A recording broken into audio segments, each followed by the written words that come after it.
So if true love and intimacy and our sexuality actually reveal the mystery of God and call us to the heights of heaven, if it is actual that love is so special and so amazing, and actually St. John of the Cross says we are judged on love, what do you think the enemy is going to attack?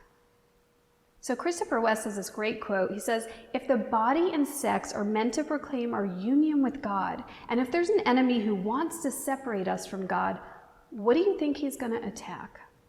If we want to know what's most sacred in this world, all we need to do is look at what is most profaned. You see, St. JP2 says the opposite of love is not hate. The opposite of love is to use another for one's own selfish ends. So that's what lust does. Lust is a counterfeit love. It's something that looks good, it entices us.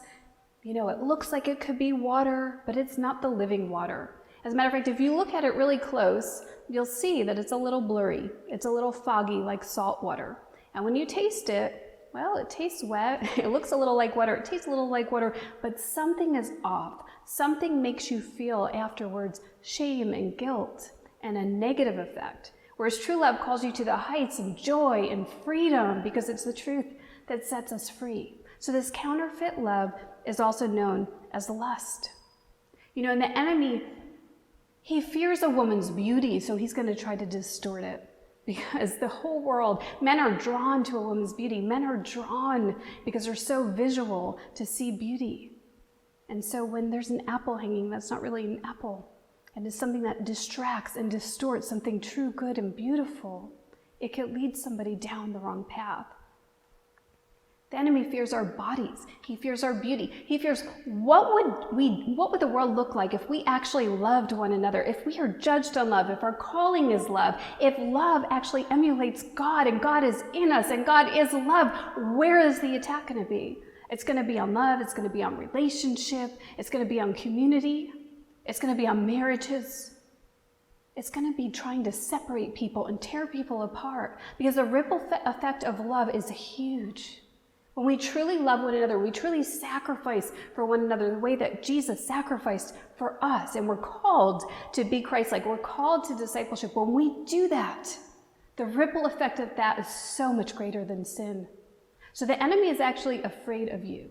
He's afraid of us. He's afraid of what we might do. So he tries everything to distort that. When I was in college, I went out one night to this club.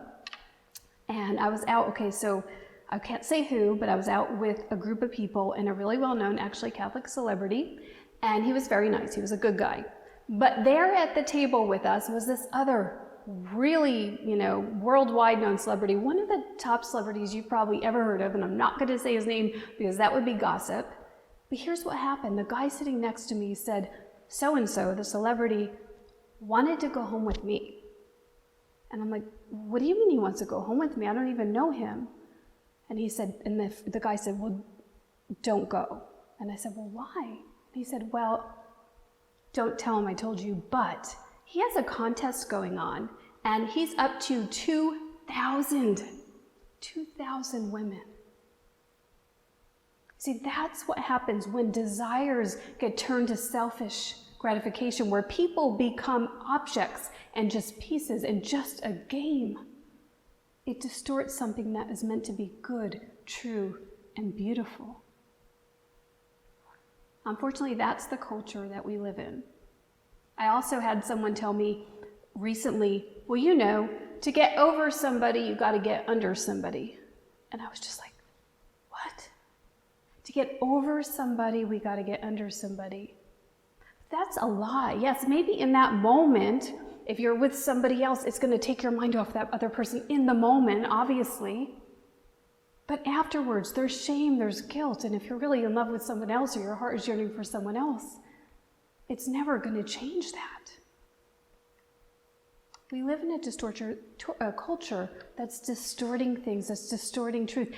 And the only way we're going to get over that is to just keep our eyes open, to say, you know what, wow, I didn't realize that. I hear these things all the time. It's just out there, but it's not true. And I'm called to more. I'm made for more.